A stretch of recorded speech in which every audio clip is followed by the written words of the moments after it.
No, no, no, no, no, no, no, no, no, no, no, no, no, no.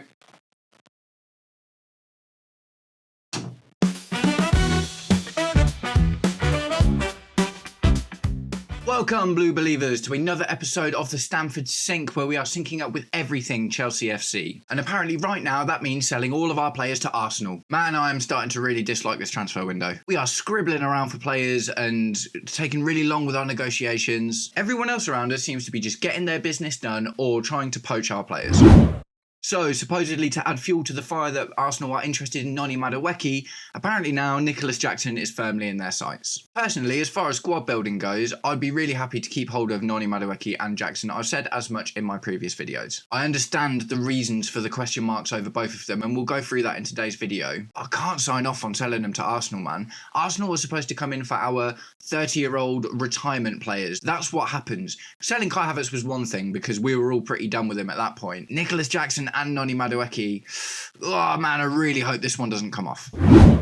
So, myriad reports over the last week or so have been suggesting that Arsenal would be interested in picking up Noni Madueke. That makes complete sense because they need someone to take the burden off of Bukayo Saka. And you might even argue that he'd probably do a decent job at providing some competition for the likes of Martinelli on their left wing as well. So that one would sting, don't get me wrong, that one would absolutely sting. I really like Noni Madueke. I like the fact that he's got some ego and some attitude about him. I think he needs to rein it in and channel that focus into end product. But I do still think there's a player there, and you can see even now being asked to play in an unfamiliar position on the left wing, he seems like he's starting to find his feet with it. But Jackson, oh no, this is just not a good idea, is it? As I said before, Kai Havertz didn't bother me so much because we made really good money for him and it just wasn't working for him at Chelsea. Jackson doesn't feel like that. His disciplinary issues need sorting out, but he's actually been one of our more successful strikers in the last few years. I'm really up for Liam Delap coming in and for them two providing competition for each other. Personally, as far as my opinion goes, I think we should kind of leave it there. I don't want to go in for Sesko or Gyökeres or spend 100 mil on Ekitike or 400 grand a week on Victor Osimhen when I think what we've got can really work, given that it'd be a new environment and atmosphere with these two strikers providing competition for each other. I think that's really important. You know, some of the classic teams like Real Madrid had Benzema and Higuain at the same time. They fought it out for a few years. Benzema came out on top. Man City had loads of strikers that were always competing with Sergio Aguero, and it kept him sharp and in form, and he always won that battle. So I think competition's really important. I know there's examples recently like Liverpool with obviously Mo Salah has been kind of unchallenged, and there obviously are examples of players just being able to carry that spot on their own without the competition. But I think because we're such a young team and it's still such an early stages project, but I think what we've got right now could be a really good recipe for success.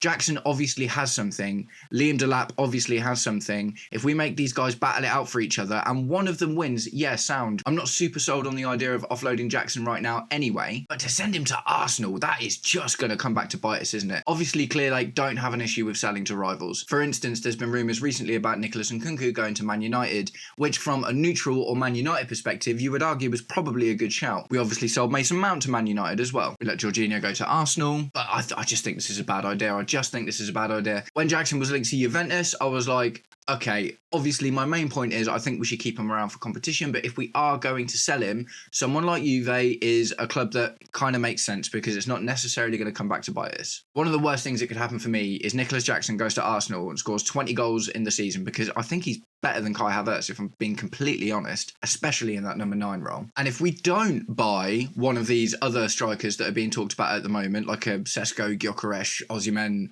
whoever, and we do with Liam Delap what we did with Jackson, and we make him the only number 1 striker with a very inexperienced Mark Guew as backup, that's just not going to work, is it? Oh dear, oh dear, oh dear, oh dear. Oh. So what I will say is, as far as like rival teams go, this isn't quite as scary as Liverpool spending Chelsea-style money on rebuilding their team, or Man City looking like they've just completely regenerated their squad with young upcoming players that look really good. I watched the Club World Cup game against Juve the other day, and yeah, there's no Kevin De Bruyne. Obviously, Yaya Touré's long gone, but they've still got the likes of Bernardo Silva, who have got experience in and around the squad, and the new players they are buying look terrifying. So I kind of want to use this in isolation to talk about the transfer window in general so far. And obviously not that many moves have been made from our side yet, but even the links that we've got, we managed to capitalise on a difficult season last season, and we ended up in the top 4. Winning the Conference League was wicked, but we haven't really got anything like that next season where it's just like, oh yeah, we're probably just going to win that. Every competition we're in next season is full of very difficult teams. Carabao Cup, the FA Cup, the Champions League, none of these competitions we are just going to absolutely waltz our way through like we did the Conference League. So we really, really, really need to strengthen. So just taking a look at the people around us, Liverpool, Kirkes, Wirtz, Jeremy Frimpong. Man City really strengthened in January with the likes of Marmoush and have recently just added Reinders and Rayan Cherki, who looks phenomenal. All of these teams are wasting no time. You can't even use the Club World Cup as an excuse because Man City are in the Club World Cup and their new look team just put 1,000,000 goals past Juventus. So it's a worry when the strongest links we're seeing are with a very young Jamie Gittins, who we're being a little bit fleeced for, by the way. A failed bid for Mike Maignan that went on far too long, and if we really wanted a goalkeeper in, we just should have got him. There is also some news about Emi Martinez, but per Ben Jacobs, apparently that is just not going to happen. So who are we looking at? Who are we really looking at? It's getting to the point where I'm almost ready to flip my opinion on Osimhen, because if we sell Jackson, Liam Delap looks like he could be amazing, but he can't do it on his own. Nicolas Jackson couldn't do it on his own. If Jackson goes into the Arsenal squad, then he's got competition for that spot in the likes of Kai Havertz and occasionally Leandro Trossard. Players that will push him, and if he doesn't play well, he'll get dropped. It won't be like his experience at Chelsea where, well, we haven't got anyone else, so even if you stink the joint out for 2 games in a row, we're going to throw you in the 3rd one anyway. If Nicolas Jackson goes to somewhere like Arsenal, performs for a few games and doesn't perform for the next few games, he will get dropped. And that kind of jeopardy is what you need to succeed as a footballer. Not everyone can be a Mo Salah or an Erling Haaland or a Kevin De Bruyne where you just come in and are incredible. So tell me what you think, guys. Is this a good idea? Am I just being hyperbolic? Is it actually not that much of a worry to look at selling Madueke and Jackson to Arsenal? Even just one of them? Let me know in the comments what you think. I'd love to get your take on this one. Ooh, deep breath, deep breath. All right, let's get away from the stress and talk about something that is actually quite positive. A lot of us have been concerned about what's going on with Andre Santos at the moment. We're all really excited for him to come into the team. Not necessarily to, I was telling anyone that would listen that Andre Santos is just going to come in and start challenging Enzo Fernandez and Romeo Lavia straight away. Based on the form of Enzo Fernandez in particular, that is not likely to happen. But it was a little bit concerning not to see him play a single minute in the first 2 games of the Club World Cup. And although it was a successful one, he only made a brief substitute cameo in the game against Esperance. So naturally, obviously, with everything else that's going on as well, Chelsea fans are like, no, we've got to put him on, just play the kid. We really want to keep this guy. He had an amazing season at Strasbourg, and that is the kind of energy that you need in your team, and he garnered a lot of leadership experience as well, because he was the captain for quite a lot of those games. So yeah, we've all been a little bit concerned, haven't we? It's like, where is he? He's in the squad, but why is he not playing? Does Maresca not trust him? And then even directly after the game, Maresca came out and said, if he wants to play in this team, he's got to learn to play a certain way. This is regardless of the fact that from the eye test, he looked good, he got an assist. But I guess it begs the question, did he come in and play his game, or did he come in and play Maresca's game? Maresca's been pretty vocal before. If you don't play his way, you're getting dropped. We saw as much with Robert Sanchez when he got dropped for Philip Jorgensen for a couple of games because he literally one time chose to make a long ball instead of play it short, and that did end up costing us a goal. So tension. But in and amongst the chaos surrounding Andre Santos, there is a small sliver of hope that has been revealed today. Enzo Maresca has come out and compared Andre Santos to Enzo Fernandez and said he sees him playing in that same role. So that's really positive, right? I know it's a tiny thing, but we need anything we can grab onto at the moment. But ultimately, he has a vision for his role. And that's really important because, like I say, coming straight out after the game and being like, you've got to play my way or it's not going to work out for you, that was a bit like, oh dear, here we go again. And maybe he's just saying it because we've all been panicking and stressing out about it, and maybe they're just trying to calm the fan base down a little bit. But to have an inkling that there is a plan and a role in future for Andre Santos is good. I guess personally, I'm a little bit concerned that we end up selling him to some Bundesliga team for 30 mil, and then in 2 years' time, Man City come and buy him and make him one of the best midfielders that the Premier League has ever seen. Looking at you, Kevin De Bruyne. So, Santos, tell me what you think, guys. Do you agree with Maresca that his role is that same kind of role that Fernandez plays? Do you think that he's got something else to offer the team? And I'm really sorry, guys, I'm going to interrupt the video just for a second. If you've made it this far and you're enjoying the content, please do me the distinct honour of liking, sharing and subscribing to the channel. Every tiny click that you guys do makes an enormous difference to me. I really appreciate everyone who's subscribed so far, and even more so the guys that are watching my videos, even if you aren't subscribed. But I need your guys' help. Talk to me in the comments, hit like, hit subscribe. If you like the content, you want to see more, and you think other people should see more too, Sort me out, man. Really appreciate it.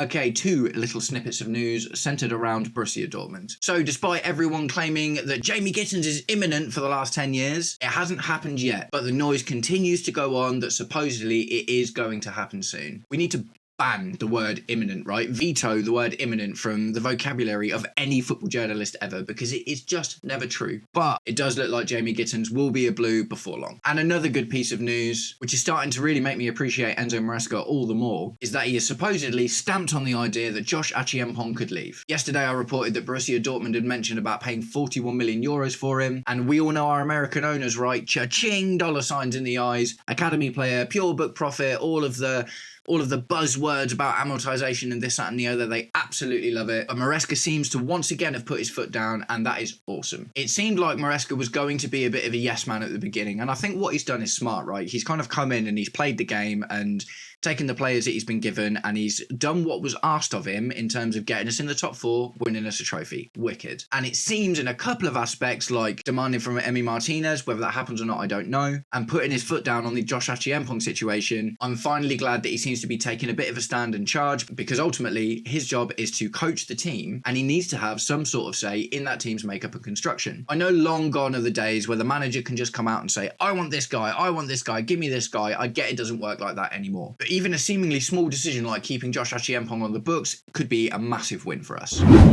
I'm going to wrap up the video with 2 more small news stories that I've seen pertaining to players that we were supposedly interested in buying. Starting with the centre-back Jared Branthwaite. So nothing as concrete as like the Gittins noise or the Maignan deal or whatever, but there has been a lot of speculation that Chelsea were going to go in for the left-footed centre-back from Everton. But Jared Branthwaite himself has put those rumours to rest as he has signed a new 5-year deal with Everton. And to be fair, for me, that one kind of checks out. He's a left-footer, and although whilst potentially comfortable on the left and the right, we've got Levi Colwill in that left spot, and he doesn't feel like the right fit for the other spot. So for me, that's kind of a win. I feel like he would have just been so expensive and not necessarily given the team the balance that we actually need. And the other piece of news is surrounding Brighton's João Pedro. So there's been a lot of talk in and out about João Pedro since literally the first pre-Club World Cup window opened. There was news for about a week, and then it kind of faded out, and now it's come back again. And there was even talks recently about putting Kiernan Dewsbury-Hall in as a swap deal for that, and I was totally game. Really up for that one. João Pedro has committed the cardinal sin of demanding game time. And apparently this is a problem not just for Chelsea, but a few of the clubs that have been in for him. I had a big chat about this in yesterday's video pertaining to Jordi Petrovic and how I don't think any player should just be able to come in and demand game time. Football is a sport of opportunities. You play your way into the team, and if someone is better than you, then that needs to be your motivation to do better. With the kind of money that these guys are on, that doesn't seem unreasonable. So yeah, João Pedro, maybe that is the end of that conversation, because what we're absolutely not going to do is spend 55 million on Jamie Gittins and a combined odd 60 million, including Kiernan Dewsbury-Hall, on João Pedro, and then not play Jamie Gittins, even if he's in better form, because João Pedro has said, I want guaranteed minutes. It just doesn't make sense, does it? If you buy in prime Lionel Messi or Zlatan Ibrahimovic in his absolute pomp, then okay, maybe there is a conversation to be had, but that's really not what we're talking about here. So that might put a rest to that one and maybe take some fuel away from the fire that Madueke is going to be sold. Jamie Gittins seems pretty odds on, but we need 2 left wingers. But yeah, either way, João Pedro probably not going to happen. Jared Branthwaite definitely not going to happen. So that is it for today, guys. Tonight at 9 o'clock UK time, Chelsea are playing Benfica in the first round of 16 in the Club World Cup. If you're interested in my predicted 11 for that game, please check out my earlier video I released this morning where I talk about who I'm going to put up there and who the danger men are for Benfica. Thanks very much for sticking around. I hope you guys have a wicked day. Peace.